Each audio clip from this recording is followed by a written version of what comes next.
एक राजा की दो रानियां थी, बड़ी रानी और छोटी रानी। घर में बड़ी रानी की ही मर्जी चलती थी, छोटी रानी को अवहेलित करके रखा गया था। राजा भी छोटी रानी से उदासीन रहते थे। छोटी रानी के दिन अत्यंत कष्ट में बीत रहे थे। छोटी रानी के दो पुत्र थे, शीत और बसंत। राजा अपने दोनों बेटों का भी ख्याल नहीं रखते थे। दोनों को न तो अच्छा भोजन मिलता था, न अच्छे वस्त्र। बड़ी माँ की जली कटी बातें भी उन्हें सुननी पड़ती थीं। छोटी रानी सब देखती एवं सहती थी, पर बड़ी रानी को इससे भी संतोष नहीं था। वह हमेशा छोटी रानी को नीचा दिखाने की चेष्टा करती रहती। एक दिन दोनों रानियां नदी में स्नान करने गईं। बड़ी रानी ने छोटी रानी को अत्यंत प्यार से कहा, आओ तुम्हारे माथे में साबुन लगा दूं। साबुन लगाते लगाते उसने चुपके से एक दवा की टिकिया उसके माथे पर घिस दी। दुखियारी छोटी रानी देखते ही देखते एक तोता बनकर टीटी करती हुई उड़ गई। घर आकर बड़ी रानी ने कहा, छोटी रानी तो नदी में डूब गई। राजा ने सहज ही विश्वास कर लिया, मानो राजभवन की लक्ष्मी चली गई। राजभवन में अंधकार फैल गया। छोटी रानी के दोनों पुत्रों शीत और बसंत के दुख की कोई सीमा न रही। उधर तोता बनी छोटी रानी उड़ती उड़ती एक राजा के राजभवन में जा बैठी। राजा ने कहा, सोने का तोता। राजा की बसंत लता नामक एक सुंदर बेटी थी। वह बोली, पिताजी, मैं उस सोने के तोते को लूंगी। राजा के आदेश से उस तोते को पकड़ लिया गया और एक पिंजरे में बंद कर दिया गया। दिन बीतने लगे। उधर बड़ी रानी के 3 पुत्र हुए, लेकिन ये क्या, सभी पुत्र अत्यंत दुबले पतले, हृदयों का ढांचा मात्र। ऐसा लगता था मानो फूंक देने से वे उड़ जाएंगे।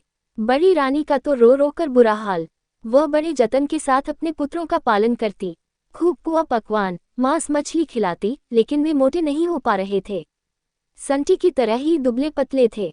दूसरी और बड़ी रानी शीत वसंत को ठीक से खाना भी नहीं देती थी, फिर भी वे मोटे ताजे थे। ये देखकर वह और कुढ़ जाती। एक दिन जब शीत और वसंत पाठशाला से पढ़कर लौटे तो देखा कि उनकी बड़ी माँ रंचंडी बनी हुई है। उसने उन्हें देखते ही गालियों की बौछारें शुरू कर दी। गला फाड़ फाड़ कर रोने लगी, उन्हें मारने लगी, सामानों को फेंकना शुरू कर दिया। जब राजा को इस बात की सूचना मिली तो वे दौड़े दौड़े आए और उससे पूछा, तुम्हें क्या हो गया है। रानी गुस्से से थर थर कांपती हुई बोली, मेरी सौत के ये दोनों पुत्र जब देखो मुझे उल्टा सीधा कहते हैं, गालियां देते हैं।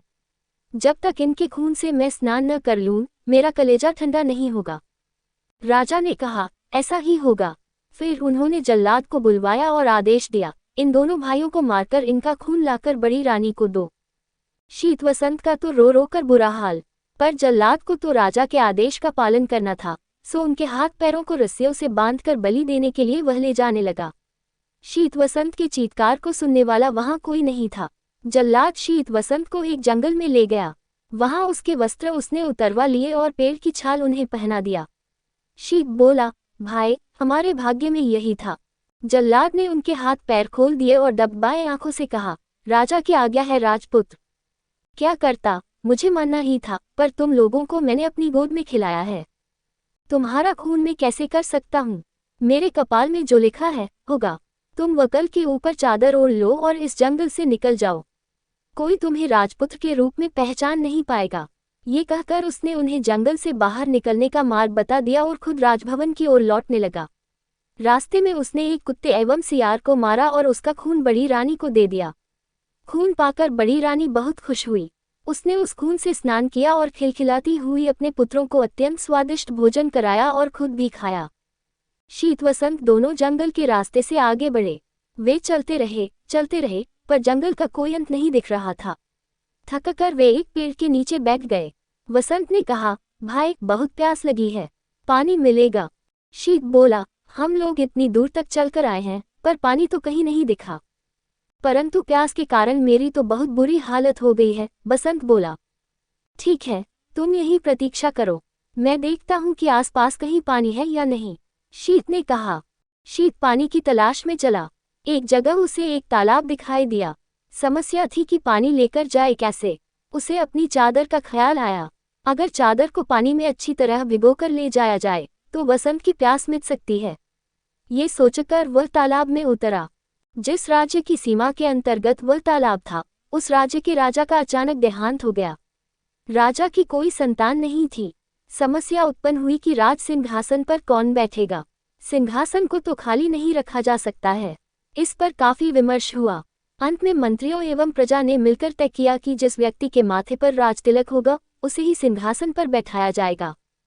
योजनानुसार एक सफेद हाथी की पीठ पर सिंहासन बांधकर हाथी को छोड़ दिया गया। वह हाथी माथे पर राजतिलक वाले व्यक्ति की खोज में निकल पड़ा। इस क्रम में वह उस तालाब के पास पहुंचा जहां शीत अपनी चादर को पानी में भिगो रहा था। शीत के माथे पर राजतिलक देखते ही सफेद हाथी ने उसे अपनी सूंड से पकड़ा और सिंहासन पर बैठा दिया। शीत बसंत बसंत पुकारने लगा, पर सब बेकार। सफेद हाथी शीत को लेकर तेजी से नगर की ओर चल पड़ा। इधर बसंत पेड़ के नीचे बैठा भाई के आने का इंतजार कर रहा था। बहुत देर तक जब उसका भाई नहीं आया तो डर के मारे वह रोने लगा। रोते रोते सारा दिन बीत गया। रात आई तो रो रोकर वह वहीं सो गया। दूसरे दिन सुबह एक सन्यासी उधर से गुजरा। बसंत को उस हाल में देखकर उसे बड़ी दया आई। उसने उसे गोद में उठा लिया और जंगल में बनी अपनी कुटिया में ले गया। उधर सफेद हाथी शीत को लेकर उस राज्य की प्रजा के समक्ष उपस्थित हुआ। सभी ने नए राजा का स्वागत किया।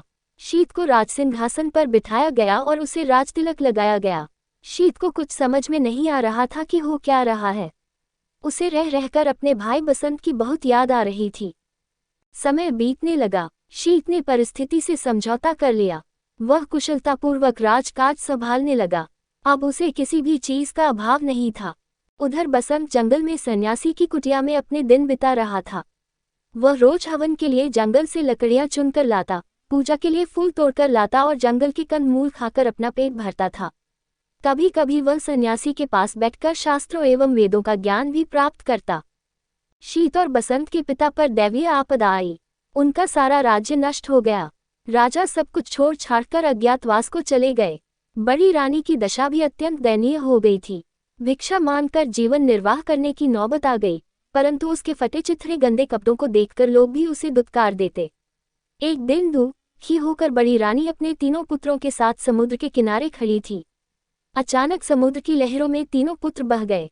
रानी ने अपने पुत्रों को बचाने की बहुत कोशिश की, पर सब बेकार। दुखी होकर वह भी समुद्र में कूद पड़ी। उधर राजा की बेटी बसंतलता अब बड़ी हो गई थी। अपनी रूपवती कन्या के लिए राजा योग्य वर की तलाश कर रहे थे, पर वैसा वर उन्हें मिल नहीं रहा था। तब रानी से परामर्श कर उन्होंने स्वयंवर का आयोजन किया। स्वयंवर सभा में अनेक राज्यों के राजपुत्र उपस्थित हुए। राजा ने घोषणा की कि सारे राजपुत्र अपने आसन पर बैठेंगे और बसंतलता हाथ में माला लेकर सभी के सामने से गुजरेगी। जो राजकुमार उसे पसंद आएगा उसी के गले में वह वरमाला डालेगी। इधर बसंतलता ने स्वयंवर के लिए श्रृंगार करना आरंभ किया।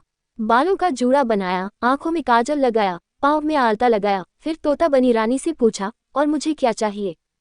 तोते ने कहा, मैं अगर तुम्हारी जगह होती तो पांवों में सोने की पायल पहनती। इससे रुनझुन की बहुत मधुर आवाज आती है। बसंतलता ने सोने की पायल पहन ली। फिर पूछा, बोलो और क्या चाहिए मुझे? तोते ने कहा, अगर मैं तुम्हारी जगह होती तो सोने की जरी वाली साड़ी पहनती। तोते की बात सुन बसंतलता ने सोने की जरी वाली साड़ी पहनी। फिर तोते ने कहा, अब तुम हीरे का हार पहन लो, बहुत सुंदर लगोगी। बसंतलता ने हीरे का हार पहन लिया। फिर पूछा, अब? तोते ने कहा, नाक में मोती की लौंग, कानों में जड़ाव कर्णफूल और मांग में हीरे का टीका पहनने से ही नारी का श्रृंगार पूरा होता है। बसंतलता ने सारी चीजें पहन ली। तब तोते ने कहा, सब तो हुआ, पर गजमुक्ता न होने से श्रृंगार तो पूरा होगा ही नहीं।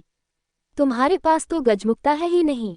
अगर स्वयंवर में आए हुए राजकुमारों में से कोई गजमुक्ता ला दे तो समझना वही तुम्हारे योग्य वर है। ये सुनकर बसंतलता ने सारे साज श्रृंगार उतार दिए और घोषणा करवा दी कि जो राजकुमार उसके लिए गजमुक्ता लाएगा उसी से वह विवाह करेगी। घोषणा सुनते ही सारे राजकुमार गजमुक्ता की खोज में निकल पड़े। राजकुमारों ने सुना था कि सभी हाथियों में गजमुक्ता नहीं होती है। समुद्र के किनारे पाए जाने वाले किसी किसी हाथी में ही गजमुक्ता होती है। अतः सारे राजकुमार समुद्र की ओर चल पड़े। समुद्र के किनारे पहुंचने से पहले ही हाथियों के एक झुंड ने उन पर धावा बोल दिया, जिस कारण अनेक राजपुत्रों के हाथ पैर टूट गए, अनेक घायल हो गए और इस तरह सब हताश निराश होकर वापस लौट गए। कुछ ही दिनों बाद ये समाचार शीत राजा के कानों तक पहुंचा। उसे राजपुत्रों की दुर्दशा पर दया आई और बसंतलता के आचरण पर अत्यंत क्रोध आया। उसने निश्चय किया कि वह बसंतलता के अहंकार को चूर चूर कर देगा। उसने बसंतलता के पिता के राज्य पर आक्रमण कर दिया। बसंतलता के पिता की पराजय हुई। शीत राजा ने बसंतलता को बंदी बना लिया। उधर बसंत सन्यासी की कुटिया में दिन बिता रहा था। सारा दिन इधर उधर घूमता रहता। उसकी कुटिया के पास एक विशाल बरगद का पेड़ था। उसमें एक गुल और एक बुलबुल रहती थी। एक दिन दुखी होकर बसंत उसी पेड़ के नीचे बैठा था, तब उसने उस गुल और बुलबुल को बातचीत करते हुए सुना। गुल ने स्वयंवर की सारी घटनाएं बुलबुल को सुनाई, फिर बोला, कौन जानता है कि इसका क्या परिणाम होगा। बुलबुल ने कहा, क्षीर सागर के किनारे एक दूध पहाड़ है। दूध पहाड़ से क्षीर सागर में दूध गिरता है। उस क्षीर सागर में एक स्वर्ण कमल खिला हुआ है। उस स्वर्ण कमल में एक हाथी रहता है। उसी के सिर में गजमुक्ता है। गुल ने पूछा, लेकिन वहां पहुंचेगा कौन? बुलबुल ने कहा, कोई साहसी राजपुत्र ही वहां पहुंच पाएगा। सारी बातें सुनने के बाद बसंत ने उनसे पूछा, मैं गजमुक्ता लेने जाऊंगा। इस कार्य में तुम दोनों मेरी कुछ सहायता करोगे? जरूर, परंतु तुम पहले सन्यासी के पास जाकर उसका त्रिशूल लेकर आओ, फिर सेमल के पेड़ के पास जाकर राजपुत्र के वस्त्र मांगो। सारी चीजों की प्राप्ति तुम्हें हो जाएगी, गुल और बुलबुल ने उससे कहा। बसंत ने सन्यासी से त्रिशूल लिया, सेमल के पेड़ से राजवस्त्र प्राप्त किए और उन्हें पहनकर समुद्र की ओर चल पड़ा। क्षीर सागर पहुंचकर उसने देखा कि स्वर्णकमल के बीच दूध की तरह सफेद एक हाथी के सिर पर गजमुक्ता है। गजमुक्ता की रोशनी से चारों ओर उजाला फैला हुआ है। बसंत उस सफेद हाथी की पीठ पर कूदा। जैसे ही उसने सफेद हाथी के सिर पर त्रिशूल को रखा, वैसे ही सागर, स्वर्ण कमल, सफेद हाथी सब गायब हो गए। वहां केवल एक कमल का फूल खिला हुआ था और उसके अंदर गजमुक्ता की माला थी। मनुष्य की आवाज में कमल के फूल ने पूछा, निश्चय ही तुम राजपुत्र हो। कौन सा राज्य है तुम्हारा? बसंत ने कहा, मैं राजपुत्र नहीं हूँ, एक सन्यासी के साथ जंगल में रहता हूँ। ठीक है, तुम गजमुक्ता को अपने सिर पर और मुझे अपने हृदय में रखो। बसंतलता के साथ तुम्हारा ही विवाह होगा और तुम्हारा जीवन सुख से बीतेगा। बसंत क्षीरसागर के बालू पर चलता हुआ वापस लौटने लगा। तभी उसे कुछ आवाजें सुनाई पड़ी, हम लोगों को भी साथ ले चलो भाई। वह भौचक्का होकर चारों ओर देखने लगा। उसे आसपास कोई भी नहीं दिखा। वह आगे बढ़ा तो फिर वैसी ही आवाजें आईं। उसने गौर से बालू को देखा तो उसे लगा कि उसके पैर के पास बालू के अंदर से आवाजें आ रही हैं। उसने त्रिशूल से वहां का बालू हटाया तो देखा कि वहां 3 सोने की मछलियां थीं। वह उन्हें अपने साथ लेकर चल पड़ा। इधर शीत राजा शिकार खेलने निकला था। एक दिन सारा दिन भटकने के बाद भी उसके हाथ एक भी शिकार न लगा। थककर वह एक पेड़ के नीचे बैठ गया। अचानक उसे याद आया कि वह अपने भाई बसंत को इसी पेड़ के नीचे छोड़कर पानी लाने गया था और फिर एक हाथी उसे एक राज्य में ले गया था। फिर वह कभी इस जगह लौटकर नहीं आ सका था। बसंत का क्या हुआ? वह कहाँ गया होगा? क्या वह जीवित होगा? ये सोचकर वह रो पड़ा। अपने राजभवन में लौटने के बाद भी वह केवल बसंत के बारे में सोचता रहता। बसंत गजमुक्ता लेकर बसंतलता के राज्य में गया तो वहां उसे पता चला कि शीत राजा बसंतलता को बंदी बनाकर अपने राज्य में ले गया है। बसंत सीधा शीत राजा के राजभवन में पहुंचा। राजा के अंगरक्षकों को 3 सोने की मछलियां देकर कहा, अपने राजा से कहो कि बसंतलता को छोड़ दें। लेकिन शीत राजा तो अपने भाई के शोक में डूबा अपने कमरे का दरवाजा बंद कर अंदर बैठा हुआ था। राजा की आज्ञा की प्रतीक्षा में बसंत 7 दिनों तक हाथ में त्रिशूल लिए, सिर पर गजमुक्ता रखे राजमहल के सामने बैठा रहा। 8वें दिन शीत राजा थोड़े सामान्य हुए तो दासियां सोने की मछलियों को काटने बैठीं। लेकिन आश्चर्य, मछलियां बोल उठी, हमें न काटो, हम राजा के भाई हैं। अंगरक्षकों ने जब शीत राजा को बसंत की बात बताई तो वे स्वयं राजभवन से बाहर आए। वहां अपने भाई बसंत को देखा तो दौड़कर उसे अपने गले लगा लिया। तभी वे दासियां उन बोलने वाली सोने की मछलियों को लेकर राजा के पास पहुंची। लेकिन आश्चर्य, शीत राजा के हाथ लगाते ही तीनों मछलियां 3 मनुष्यों में बदल गईं। उन्हें देखते ही वे पहचान गए, वे बड़ी रानी के पुत्र थे, शीत बसंत के सौतेले भाई। शीत बसंत ने बड़ी रानी और राजा के दुर्भाग्य की सारी बातें उनसे सुनी। उनकी आंखों से आंसू बहने लगे। 5 भाई आनंदपूर्वक राजभवन में रहने लगे। शीत राजा अपने भाई बसंत के विवाह की तैयारियां करने लगा। उसने बसंतलता के पिता के पास समाचार भेजा कि उन्हें मुक्त किया जा रहा है। पिंजरे के तोते ने बसंतलता को खुशखबरी दी, गजमुक्ता लेकर राजपुत्र आ गया है। बसंतलता बोली, जानती हूँ। उसी समय एक दासी दौड़ती हुई आई और उसने प्रसन्नतापूर्वक कहा कि गजमुक्ता लाने वाले राजपुत्र राजा शीत के ही भाई हैं। बसंतलता बहुत खुश हुई। उसने तय किया कि वह अपने प्रिय तोते को आज अपने हाथों से स्नान कराएगी। उसने कपिला गाय के दूध में कच्ची हल्दी को पीसकर दूध में मिलाया और उससे तोते को स्नान कराने लगी। इस क्रम में बसंतलता के हाथ से तोते के माथे की दवाई पुछ गई। देखते ही देखते तोता एक सुंदर नारी बन गया। बसंतलता ने आश्चर्य से पूछा, तुम कौन हो, परी या देवी? वह बोली, मैं राजरानी हूँ। शीत और बसंत मेरे ही बेटे हैं। उसके बाद उसने अपने साथ घटी सारी बातों को उसे बता दिया। अगले दिन बसंतलता के साथ बसंत का विवाह धूमधाम से संपन्न हुआ। विदा के समय बसंतलता ने अपने पिता से कहा, मैं पालकी में अकेली ही जाऊंगी। पिता ने पूछा, यह क्या बात हुई? बसंतलता बोली, मैंने प्रण लिया है कि सुबह प्रार्थना के समय अकेली रहूंगी। पिता बोले, ठीक है, जैसा तुम चाहती हो वही होगा। सभी से विदा लेकर बसंतलता सुंदर पालकी में बैठ गई। उसने चुपके से छोटी रानी को अपनी पालकी में बैठा लिया। बसंत भी अपनी पालकी में बैठ गया।